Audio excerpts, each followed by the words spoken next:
Assalamualaikum warahmatullahi wabarakatuh. Alhamdulillahirabbil alamin. Kita bisa bersua kembali. Kita akan belajar tentang klasifikasi materi dalam bab campuran yang akan dibawakan oleh Bapak Khairuddin Afandi.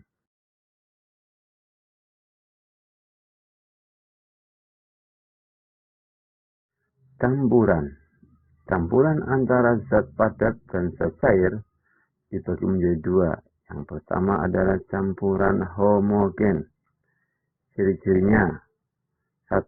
Tersusun atas zat padat yang berfungsi sebagai zat terlarut atau solut dan zat cair yang berfungsi sebagai pelarut atau solvent dengan ukuran yang tidak jauh berbeda.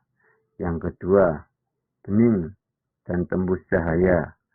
Yang ketiga, tidak ada endapan saat didiamkan. Yang keempat, zat-zat penyusunnya tercampur sempurna.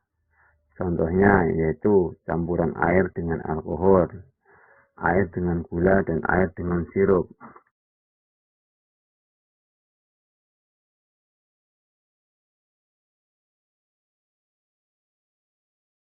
Yang kedua yaitu campuran heterogen. Ciri-cirinya: yang pertama, partikel-partikelnya bercampur, memiliki perbedaan massa jenis yang besar.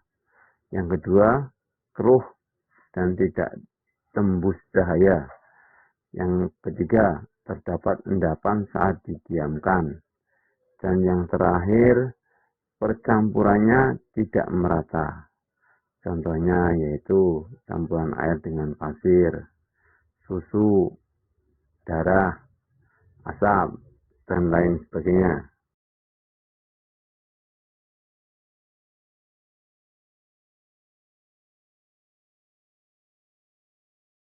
Berdasarkan sifatnya, larutan dibedakan menjadi 3, yaitu larutan asam, basa, dan garam. 1. Larutan asam.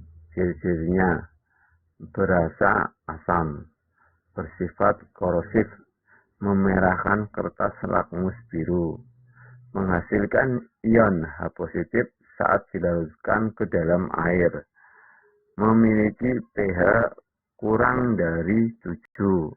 Contohnya HCl, HNO3, dan H2SO4.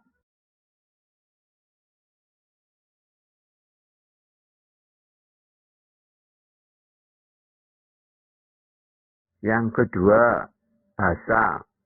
Ciri-cirinya: berasa pahit, bersifat licin, membirukan kertas lakmus, menghasilkan ion H negatif saat dilarutkan ke dalam air, memiliki pH lebih besar daripada 7. Contohnya yaitu larutan NaOH, larutan KOH, dan NGOH 2 kali.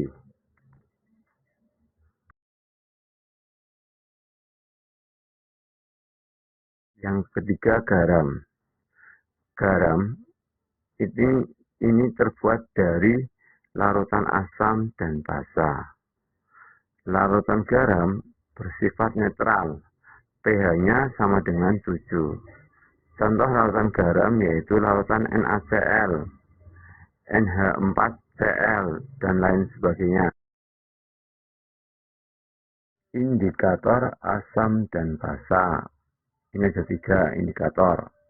Yang pertama, indikator alami. Contohnya bunga sepatu, kol, ungu, kunyit, dan bunga mawar. Yang kedua, indikator buatan. Contohnya metil merah dan fenoftalin. Yang ketiga, indikator universal. Contohnya yaitu kertas lakmus. Dan yang terakhir yaitu pH meter. Pemisahan campuran. Ada beberapa teknik dalam pemisahan campuran. Yaitu teknik yang pertama yaitu filtrasi. Yang kedua, sentrifugasi, yang ketiga distilasi, yang keempat kromatografi, yang kelima sublimasi, yang keenam evaporasi, yang ketujuh atraksi magnetik. Pemisahan campuran secara filtrasi. Metode ini digunakan untuk memisahkan zat-zat yang bercampur dalam campuran heterogen. Sebagai contoh, air dan pasir dapat dipisahkan dari campuran air dan pasir dengan cara penyaringan. Yang kedua, teknik sentrifugasi. Sentrifugasi adalah metode pemisahan untuk memisahkan padatan sangat halus dengan jumlah campuran sedikit dalam campuran heterogen.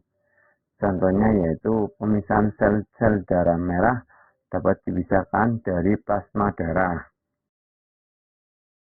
Teknik distilasi atau penyulingan.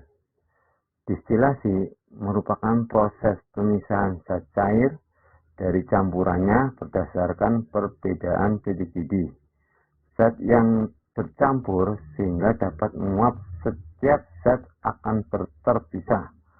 Contohnya yaitu pemisahan aseton dengan air. Teknik kromatografi.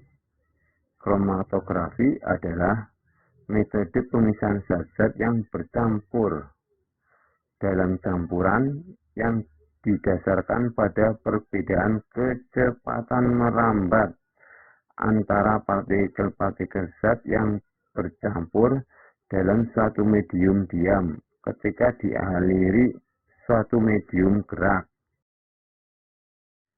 Teknik sublimasi.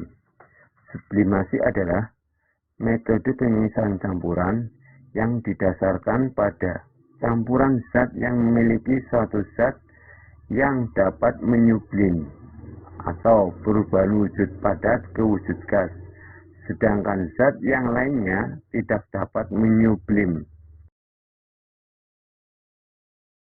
Teknik evaporasi atau penguapan. Evaporasi adalah proses pemisahan zat padat dari larutannya dengan cara penguapan pelarutannya. Saat larutan dipanaskan, maka larutan akan berubah menjadi larutan lewat jenuh dan membentuk kristal. Yaitu teknik atraksi magnetik.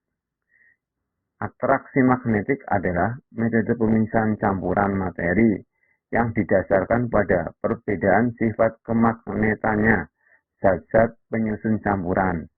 Contohnya yaitu pemisahan serbuk besi dengan pasir. Terima kasih atas perhatiannya. Wassalamualaikum warahmatullahi wabarakatuh.